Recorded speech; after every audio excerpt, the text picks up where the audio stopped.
No dia seguinte, recebi um e-mail do Davi. Caso aceito. A Camila receberia uma notificação formal de investigação em 30 dias.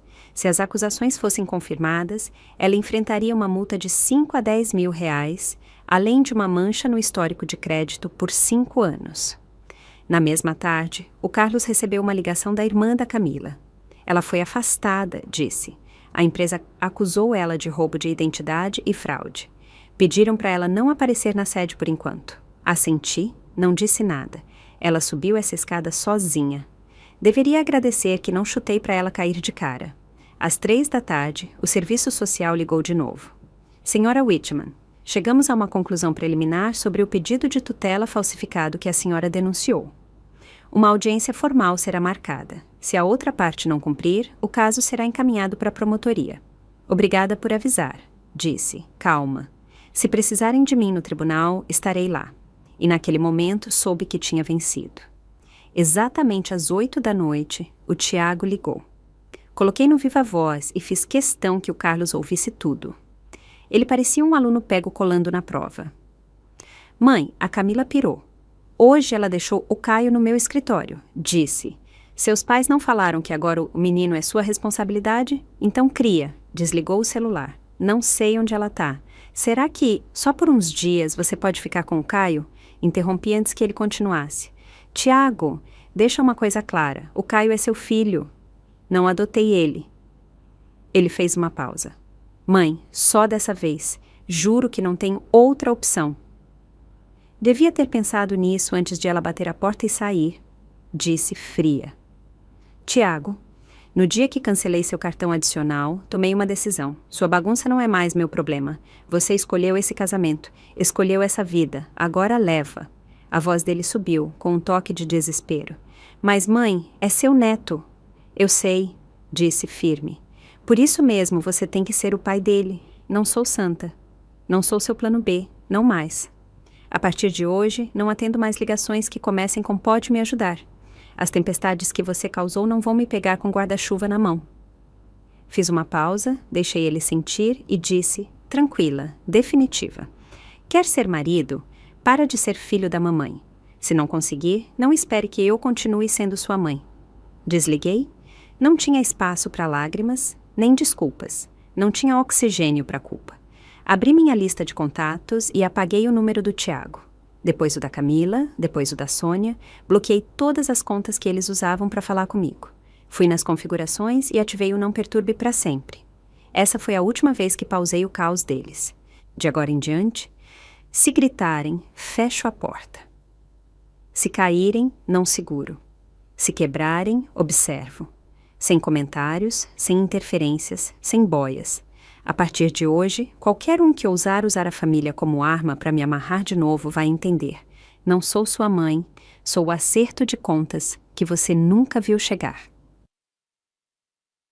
E chegamos ao fim de mais uma história real da vida. Se essa história tocou o seu coração, deixa o seu like e se inscreve no canal. É rapidinho, gratuito e me ajuda muito a continuar trazendo essas histórias com muito amor e carinho para você. Me conta nos comentários, de onde você está me assistindo, que horas são aí agora? E o que essa história fez você sentir? Eu leio cada comentário com muito carinho e adoro saber um pouquinho de cada um de vocês. Se quiser me apoiar ainda mais, você pode enviar um super obrigado. E olha, se quiser ouvir mais histórias como essa, é só clicar em um dos vídeos que estão aparecendo aqui na tela. Um abraço bem apertado. Que bom que você existe. Minha nora me deu um tapa na cara, e foi isso. Minha paciência finalmente tinha chegado ao limite. Desde que ela engravidou, o temperamento dela ficou insuportável. No começo, era só uma indiferença aqui e ali, ou um olhar de desaprovação, mas a coisa piorou rápido. Comentários sarcásticos viraram insultos mal disfarçados e, por fim, gritos. Não vou mentir, doeu. Mas eu repetia para mim mesma, uma vez atrás da outra, que ela estava grávida. Como sogra, eu tinha que aguentar, deixar passar. Nunca imaginei que ela me bateria por causa de um prato salgado demais, e ainda por cima na frente do meu próprio filho. Naquele dia, ela disse que estava com vontade de comer algo picante, especificamente um robalo assado com pimentão vermelho.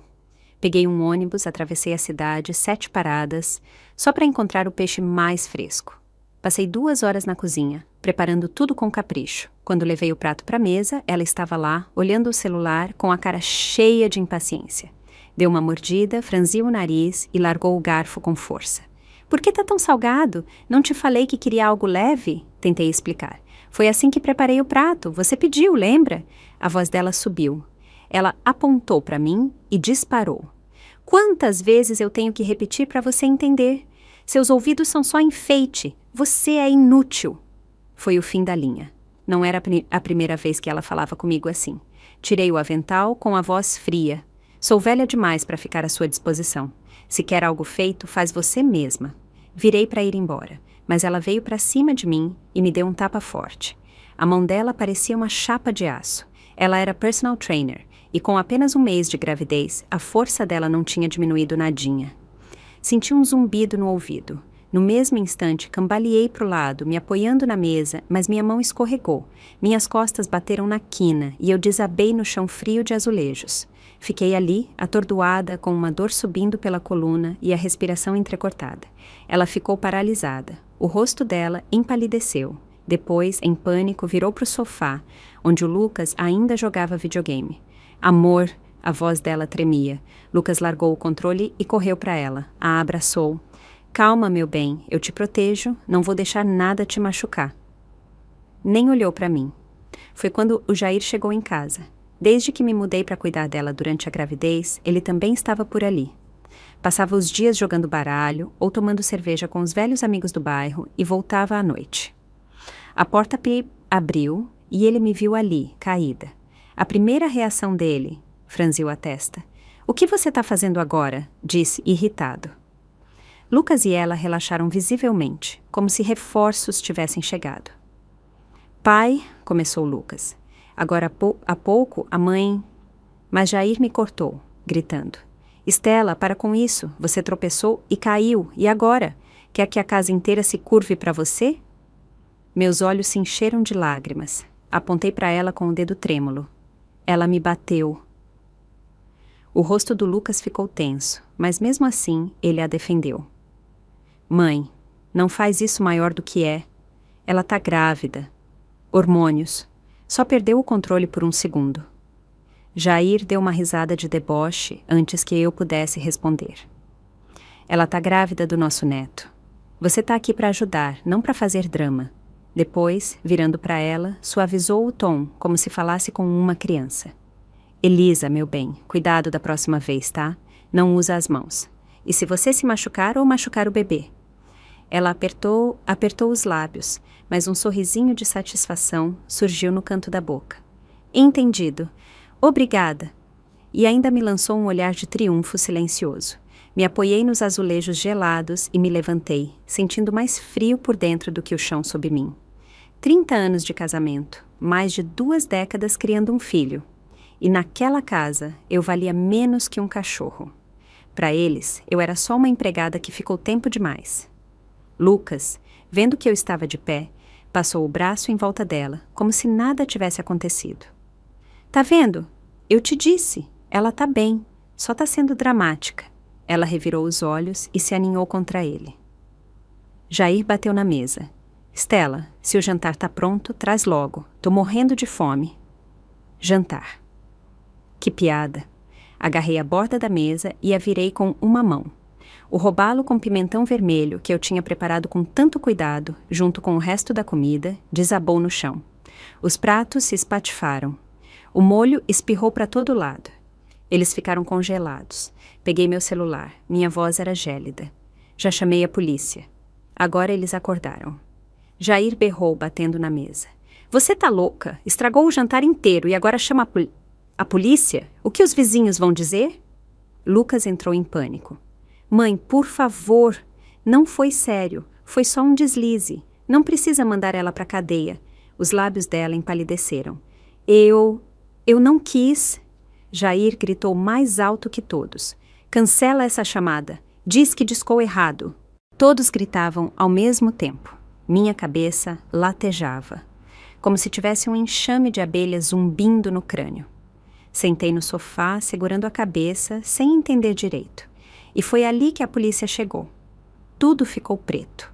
Quando abri os olhos, estava numa cama de hospital. Lucas estava lá. Assim que me mexi, ele empurrou a Elisa para perto de mim. Mãe, ela tá muito arrependida. Sabe que errou. Tá grávida, pelo amor de Deus. Não dá para perdoar só dessa vez? Jair rondava ali perto, de braços cruzados, a voz tensa, mas autoritária. Você tinha mesmo que fazer esse escândalo todo.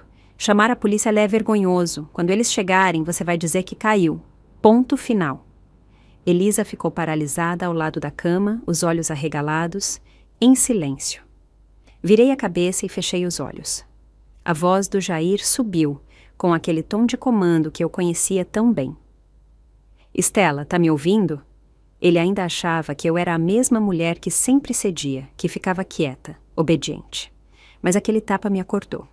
De repente, percebi que tipo de vida eu estava levando. Uma ferramenta, uma empregada sob demanda, sem salário, na minha própria família. Mesmo depois de me aposentar, eu continuava na cozinha, me desgastando por eles. E, em troca, um tapa, uma careta, um monte de acusações. Lucas casou e eu pensei, finalmente posso respirar. Finalmente posso viver para mim mesma depois de uma vida sendo o pilar de alguém.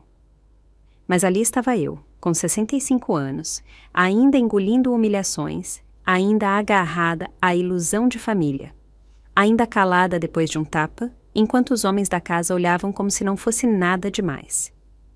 O que me transformou no capacho deles? Recusei aceitar isso. Naquele momento, algo se partiu dentro de mim. Se ainda respiro, ainda tenho escolha. Não seria mais a empregada sem alma, nem a esposa dedicada a um homem que não se importava. Acabou esse papel. Tenho 65 anos. Não é tarde demais. De agora em diante, cada dia que me resta é meu. Vou me amar com a mesma intensidade que um dia dei a eles. Todo aquele carinho incondicional estou tomando de volta para mim. Jair ainda resmungava ali perto, irritado. Se a polícia chegar, é melhor você agir com inteligência. Ou vai ver só. Lá estava. Ou vai ver só. Mesmo estando numa cama de hospital, as palavras dele não tinham preocupação nem remorso. Só ameaças. Ele ainda se achava o rei de um castelo em ruínas. Achava que eu não tinha força para reagir. Que eu ia me alinhar de novo, baixar a cabeça como sempre, por Lucas, pela ilusão da família. Mas dessa vez, não. O que eu ganhei com meu silêncio todos esses anos? Lucas nunca ficou do meu lado. Consolou a mulher que bateu na própria mãe e nem se abaixou para me ajudar a levantar do chão. Então, por quem eu estava me humilhando? Olhei para o teto e algo dentro de mim se soltou. Silenciosamente. Chega. Horas depois, a polícia chegou. Pediram para os outros saírem do quarto. Jair foi o último a sair, me lançando um olhar tão duro que poderia quebrar vidro, cheio de raiva e advertência. Eu sabia exatamente o que ele queria dizer. Nem pense nisso. Mas dessa vez, eu pensei.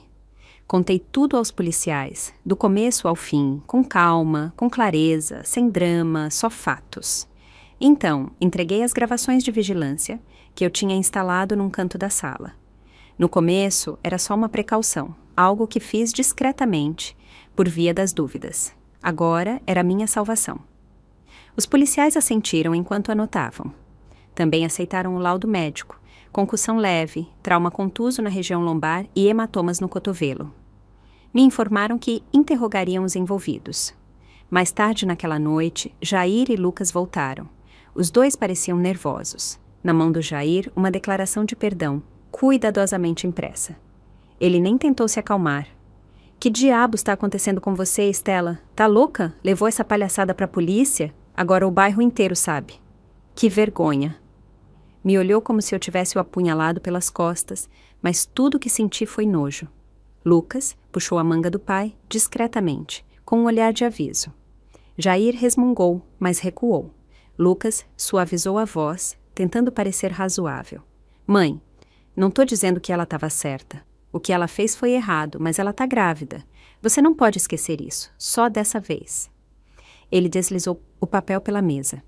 Se você assinar isso, a polícia vai arquivar, sem acusações. Se não, ele hesitou, podem prender ela. ela tá grávida do seu neto, mãe. Você quer mesmo esse rolo todo? Pode afetar o futuro do bebê. Eu ri de verdade, sentindo uma amargura presa na garganta. Esse era meu filho. Esse homem chorão e patético que eu criei. Depois de tudo que aconteceu, ele ainda queria que eu encobrisse a Elisa. Ainda achava que eu devia engolir minha dor para proteger uma criança que eu nem conhecia. Não disse nada. Só olhei para ele, fria como pedra. Ele titubeou. Mãe, se ela acabar com antecedentes, o que vai ser do bebê? Você vai destruir essa família por um erro? Não pensou no bebê quando me bateu. Não hesitou em me dar um tapa. Naquele momento não estava preocupada com o futuro de ninguém. Então por que eu tinha que protegê-la agora? Quem protegia meus hematomas? Minha concussão? Sem dizer uma palavra, empurrei o papel de volta pela mesa. Não vou assinar. Não pergunta de novo. Lucas ainda não estava pronto para desistir. Se você assinar, prometo que ela vai se desculpar. Como deve ser. Eu zombei. Se desculpar? Você disse que carregaria o mundo por ela. E o que aconteceu? Agora tá jogando ela na minha frente e esperando que eu limpe a bagunça. Ele abriu a boca, mas nada saiu. Esfregou a nuca com o olhar perdido. Eu só não queria que ela se estressasse muito. Não é bom pro bebê. Ele estava preocupado com ela, com a pessoa que me bateu. Olhei para ele e não reconheci o homem à minha frente. Esse não era meu filho. Esse não era o menino que um dia segurou minha mão e disse: Mãe, você é meu mundo inteiro. Faltaram palavras. Senti um aperto no peito. Minha visão ficou embaçada pelas lágrimas. Deixei elas caírem, não enxuguei, não escondi. Jair grunhiu ao me ver chorar. Nossa, por que tá chorando agora? Foi um tapa. Tem gente que sobreviveu a coisa pior. Ele continuou. Tô te avisando, se não assinar esse papel, pode arrumar suas coisas e vazar. Vazar, repeti, com a voz fria e monótona. E então, ri. Beleza, vou vazar. Mas quero que vocês dois lembrem disso. Saio de cabeça erguida, sem vergonha nenhuma. Enxuguei as lágrimas, levantei o queixo e olhei Jair nos olhos. Minha voz era firme, inabalável. Jair Monteiro quer o divórcio. Ele ficou paralisado. Depois, inacreditavelmente, deu uma gargalhada. O que você disse? Divórcio? Na sua idade? Quem diabos ia te querer? Respondi sem hesitar. Não se preocupa, vou ficar bem sem homem. Ele zombou. Você vai se arrepender. Assim que eu estiver solteiro, encontro uma mais jovem e bonita num piscar de olhos. Abri a boca para responder, mas Lucas me cortou, irritado e impaciente. Vocês podem parar com isso? Mãe, assina esse papel. Se a Elisa for presa de verdade, podemos perder o bebê, e ela pode até se divorciar de mim. É isso que vocês querem? Ver essa família desmoronar? Arranquei a declaração de perdão das mãos dele e a rasguei, deixando os pedaços caírem no chão. Essa família já desmoronou, disse com frieza. Cansei, quero o divórcio. Então vai pro inferno, latiu Jair, batendo a porta e saindo furioso. Lucas ficou olhando os pedaços rasgados com o rosto vermelho de raiva. Apontou para mim com o dedo trêmulo e gritou. Você não tem coração? Beleza, não me chama mais de mãe. Ri alto, livre. A partir de hoje não tenho marido, não tenho filho e me sinto ótima, finalmente livre. Ele também saiu batendo a porta. E o silêncio voltou para o quarto. Me recostei na cama, meu coração parecia um vidro quebrado, afiado, mas finalmente inteiro. Dessa vez, não ia ceder. Fechei os olhos e caí no sono mais profundo que tive em anos. Durante a semana seguinte no hospital, nenhuma ligação, nenhuma mensagem, nenhuma visita. Foi como se Jair e Lucas tivessem me apagado das vidas deles. A polícia me informou depois. A Elisa ficou detida por 15 dias e teve que cobrir todas as minhas despesas médicas. Durante todo esse tempo, a única pessoa que nunca saiu do meu lado foi meu sobrinho, Cauã Reis. Cauã era filho da minha irmã. A mãe dele morreu quando ele tinha 16 anos. O pai se casou de novo logo depois, e a casa nunca mais foi um lar para ele. Cauã estudava num internato e cada fim de semana era uma corda bamba para conseguir dinheiro, lidando com os humores da madrasta. Ele sempre foi muito ligado à minha irmã. Depois que ela morreu, tratei Cauã como se fosse meu. Sempre que ele precisava de dinheiro, eu dava discretamente para ele não passar fome. Esse apoio fez ele entrar numa das melhores universidades do estado. O pai, enquanto isso, reclamava da pobreza, dizendo que precisava do dinheiro para a nova família. Cauã nunca reclamou, mas eu sabia como era difícil. Juntava o que podia para ele todo mês, o suficiente para mantê-lo afloat. Depois de se formar, Cauã fundou uma pequena empresa de tecnologia digital no norte do Rio de Janeiro. Não era uma empresa gigante, mas era sólida. Ele cortou laços com o pai, mas nunca me esqueceu. Em feriados, aniversários, até numa terça-feira qualquer, ele sempre me procurava. Enquanto estive internada, ele aparecia todo dia, tranquilo, confiável. Trazia comida quente e uma conversa gentil. Ver o rosto amigável dele era a única coisa que impedia meu coração de esfriar de vez. Quando recebi alta, disse para ele que ia para casa finalizar o divórcio. Ele tentou argumentar comigo.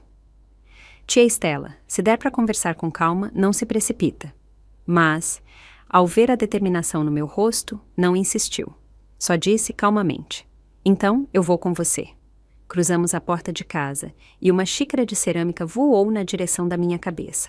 Cauã me puxou para trás bem na hora. A xícara espatifou contra o batente da porta com um barulho ensurdecedor. A voz do Jair rugiu de dentro. Que diabos você está fazendo aí de volta? Por que não morreu naquele hospital? Cauã se colocou na minha frente. Tio Jair, ela acabou de sair do hospital. Não dá para falar como gente? Então Jair percebeu que eu não tinha vindo sozinha. Lançou um olhar venenoso para o Cauã. Trouxe reforço, é? Acha que trazer reforço vai me assustar, Estela? Nunca vou te perdoar. Puxei o Cauã e fiquei firme na entrada. Não preciso do seu perdão. Tô aqui para se acabar com esse casamento. Oficialmente. Jair bufou, como se fosse o fim de uma piada ruim. Divórcio. Sério, acha que tem opção na sua idade? Para onde você acha que vai? Não me dei ao trabalho de responder. Passei por ele e comecei a fazer as malas. Ele não terminou. Me seguiu até o quarto, como uma sombra. Acha que eu vou voltar rastejando, né? Continua sonhando. Dobrei minhas roupas com cuidado e guardei na mala. Fica tranquilo, não te aceitaria nem se fosse o último homem vivo. Por mim, pode desfilar com 10 amantes. Peguei uma pasta no meu bolso, o rascunho do acordo de divórcio.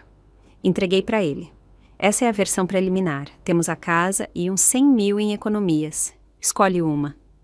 Não era muito, mas a casa, embora velha, ficava num lugar valorizado. Os pais dele tinham deixado para nós e o valor só subia. Eu sabia exatamente o que ele ia escolher. Jair sempre foi egoísta. A casa significava mais para ele do que eu. Para mim, era só uma tumba de anos de silêncio e trabalho não reconhecido. Ele grunhiu, olhando o papel. Obviamente fico com a casa, não vou sair. Pode vazar, vou ficar bem sem você. Ele disse isso com a arrogância de quem acha que o divórcio é um recomeço. Não respondi. Só fechei a mala e me levantei. Ótimo. Assina os papéis e tá feito. Ele bufou, andando pesadamente para a sala para pegar uma caneta. Foi quando Lucas entrou pela porta, trazendo uma tensão pesada como uma tempestade. Assim que me viu fazendo as malas, o rosto dele se contorceu de raiva. Então é isso, conseguiu o que queria. A Elisa tá na cadeia. Ganhou. Tá feliz agora? Estendeu os braços. Valeu a pena. Queimou a família inteira só para se sentir melhor por um tapa. Jair entrou na conversa, rindo com amargura. É isso que acontece quando mulher acha que um drama faz ela poderosa. Uma atrás da outra, as palavras deles me atingiram como fumaça ácida, sufocante, ridícula, absurda. Cauã não aguentou mais. Lucas, sua esposa bateu na sua própria mãe e você tem a cara de pau de dar sermão. Não importa como você explica. Bater em alguém é errado. Se é assim que você foi criado, então me ilumina. Lucas virou a cabeça bruscamente para encará-lo. Quem diabos é você? Desde quando pode falar da minha família? Cauã se endireitou, com a voz calma, mas firme. Sou sobrinho dela. Isso significa que é assunto meu. As palavras me acertaram como uma pedra no peito. Pela primeira vez em décadas, alguém falou por mim, na cara deles. E não foi meu marido, não foi meu filho. Foi um garoto que eu ajudei em segredo, sem esperar nada em troca. Jair revirou os olhos, assinou os papéis do divórcio, com um gesto exagerado e jogou na mesa. Pega e vaza, não volta rastejando. Lucas agarrou o acordo rápido, examinando com a testa franzida. Depois, o tom dele ficou gelado. Então é isso. Vão dividir tudo entre vocês dois? E eu fico com o quê?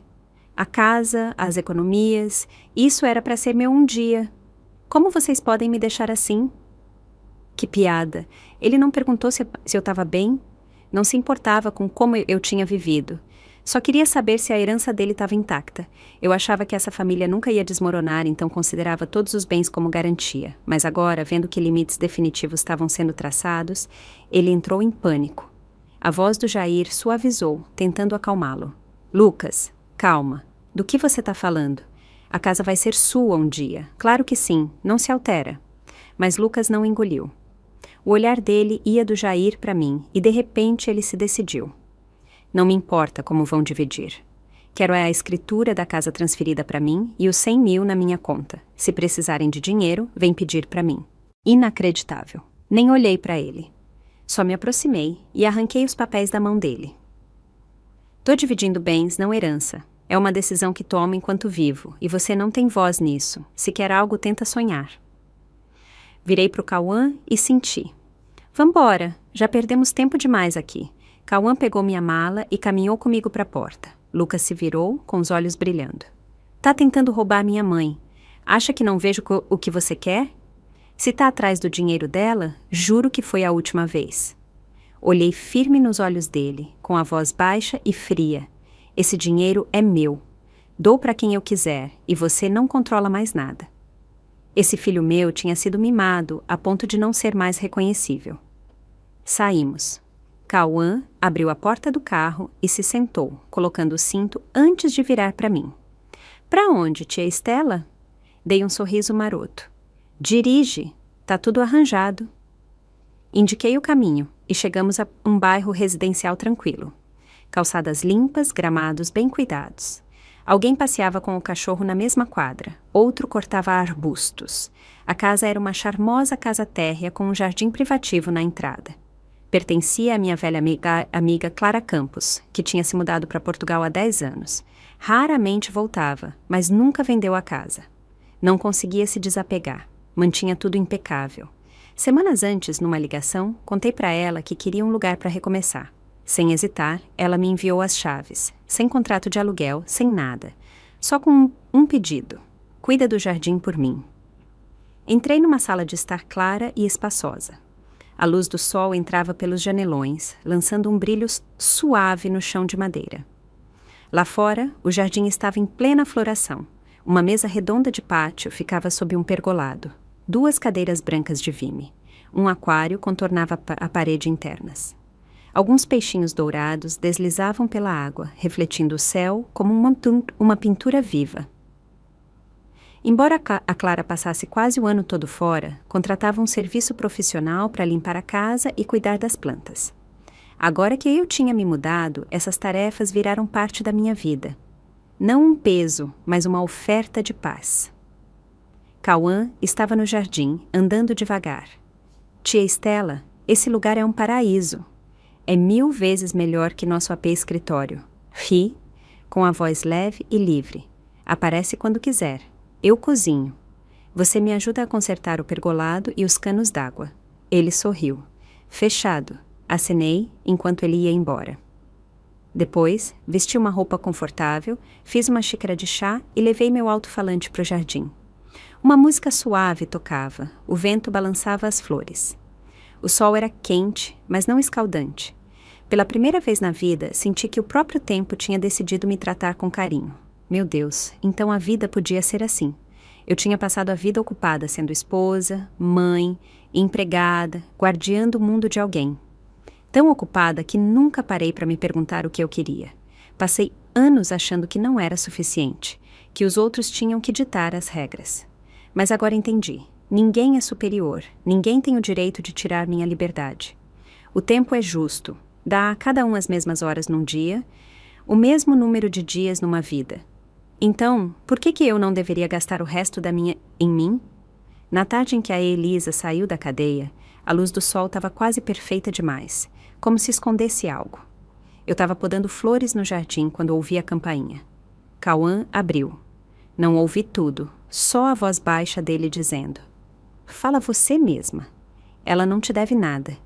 Levantei os olhos e vi a Elisa parada na porta, com um vestido de grávida impecável, maquiagem perfeita, o rosto inexpressivo, como se nada tivesse acontecido.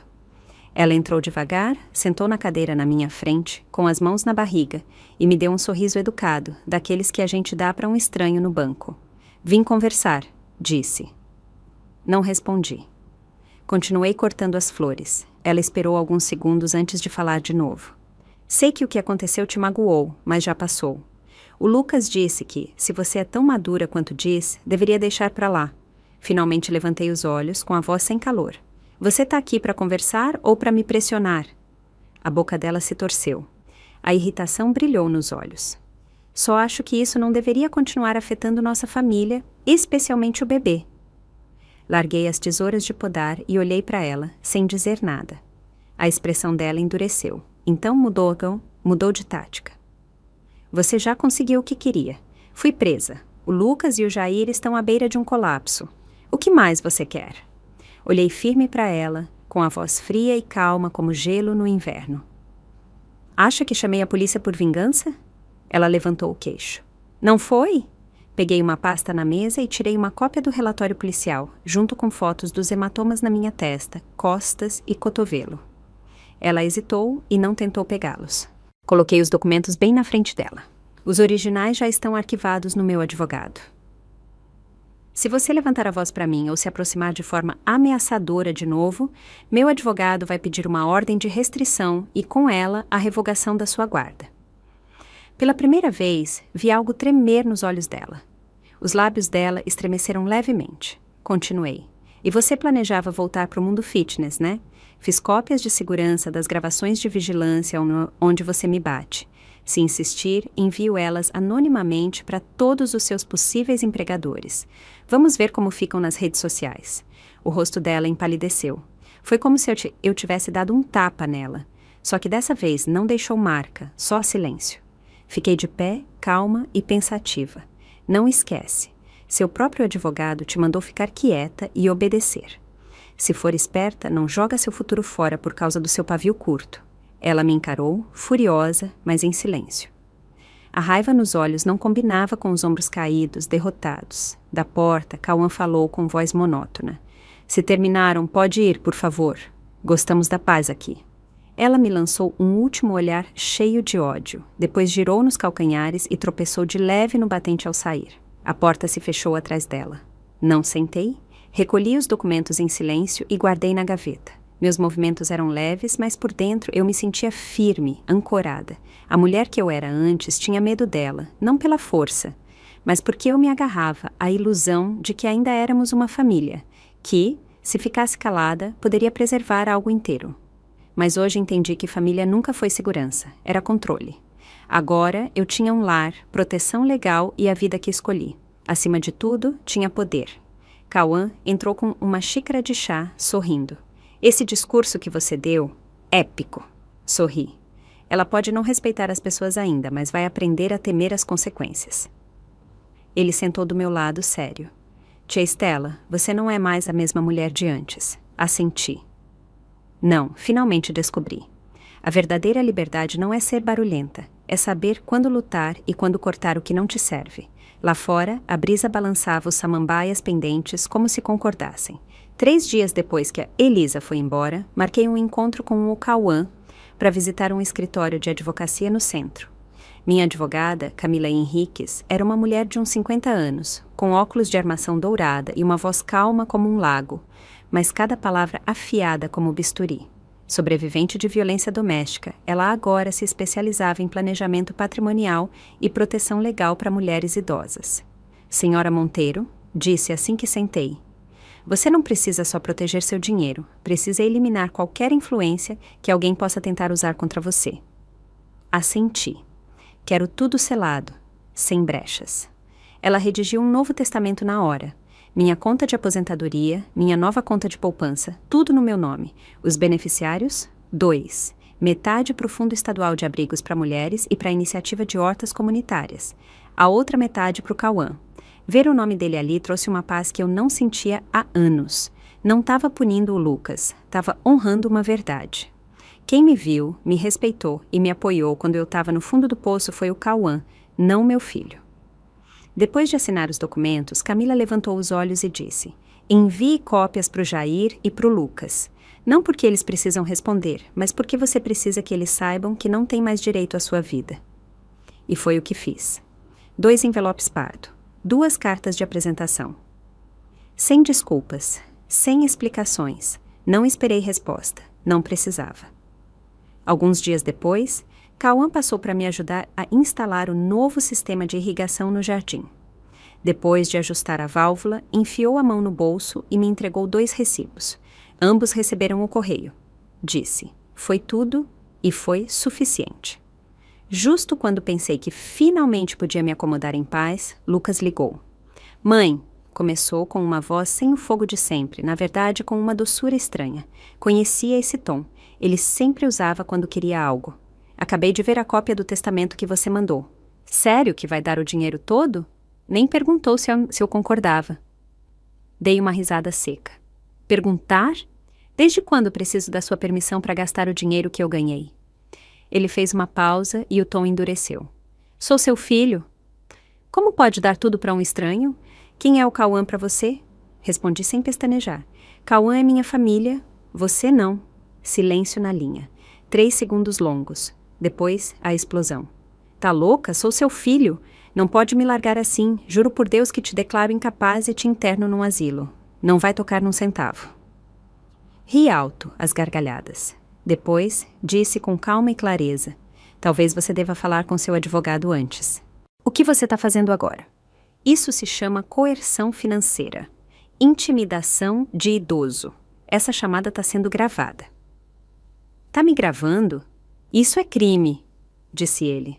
E você? Você é o pior investimento que fiz na vida. Encerrei a chamada e mandei a gravação para Camila imediatamente. Menos de 3 horas depois, ela respondeu. Se ele entrar em contato de novo, eu mesma o levo ao tribunal. Naquela noite, coloquei meu celular no modo não perturbe. Instalei a nova campainha inteligente que o Cauã configurou para mim e atualizei todas as minhas senhas. A partir de agora, se ele quisesse chegar perto da minha porta, ia precisar de mais do que uma batida. Ia precisar de um pingo de decência. 2 dias depois, entrei num site social antigo onde eu tinha me cadastrado anos atrás, feito para mulheres da minha idade, mas onde nunca postei.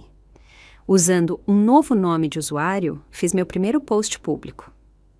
Aos 60, meu marido me humilhou, minha nora me deu um tapa e meu próprio filho me chamou de peso, mas agora tenho minha casa, meu jardim, meu nome e meu dinheiro. Me afastar deles não me deixou vazia, me trouxe de volta para mim mesma. Se você ainda está esperando, pergunte-se o que exatamente está esperando. Stella M.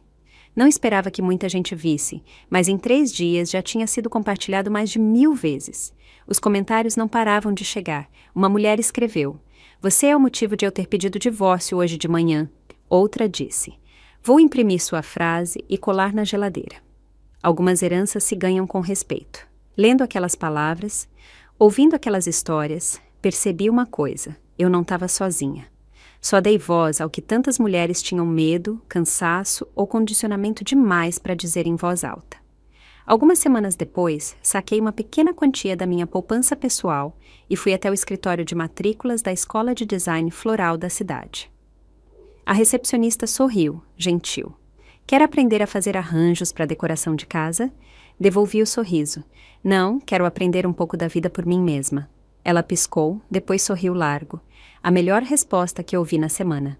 De volta para casa, coloquei uma placa nova no centro do meu jardim, feita pelo próprio Cauã. Dizia: só é bem-vindo quem traz paz. Naquele ano, fiz 65 anos.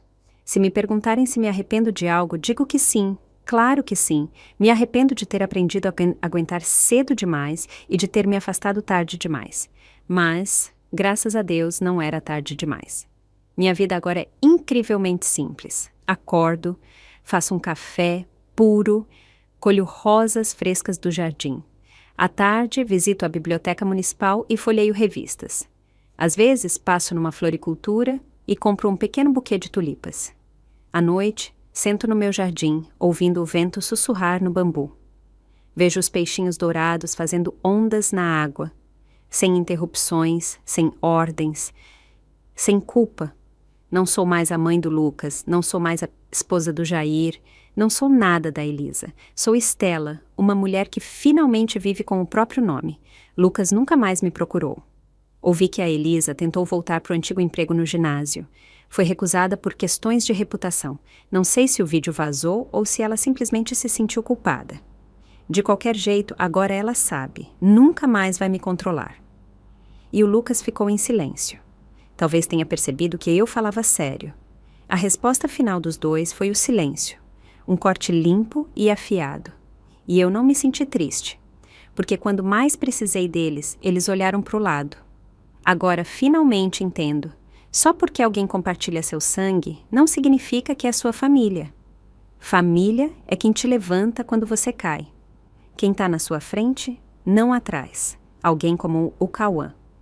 Naquele dia, enquanto replantávamos no jardim, ele perguntou: Tia Estela, já pensou em se apaixonar de novo? Ri, enfiando a pá na terra. Para falar a verdade, não. Minha vida agora é mais feliz que a de muitos casamentos que conheço. Ele inclinou a cabeça com um leve sorriso. Então, como você se sente olhando para trás? Pensei um momento e respondi. Nas primeiras décadas, fui como um rio calmo, fluindo para onde me mandavam. De agora em diante, quero ser uma cachoeira. Ele riu. Lembre-se, quando uma cachoeira despenca, assusta muito quem finge estar calmo na margem. Devolvi o sorriso. Que se assustem, foram eles que acharam que eu nunca ia me mexer. Mais tarde, naquele mês, o Centro de Idosos da cidade me convidou para dar uma palestra. O tema era como me reencontrei. Subi naquele pequeno palco, diante de uma sala cheia de mulheres, e disse, minha primeira frase. Minha nora me deu um tapa. Meu marido disse que eu estava fingindo, e meu filho me mandou parar de fazer cena. Então chamei a polícia, me mudei e cortei eles da minha vida. O resto da minha vida é meu, só meu. Houve um segundo de silêncio. Depois, a sala explodiu em aplausos altos e vibrantes.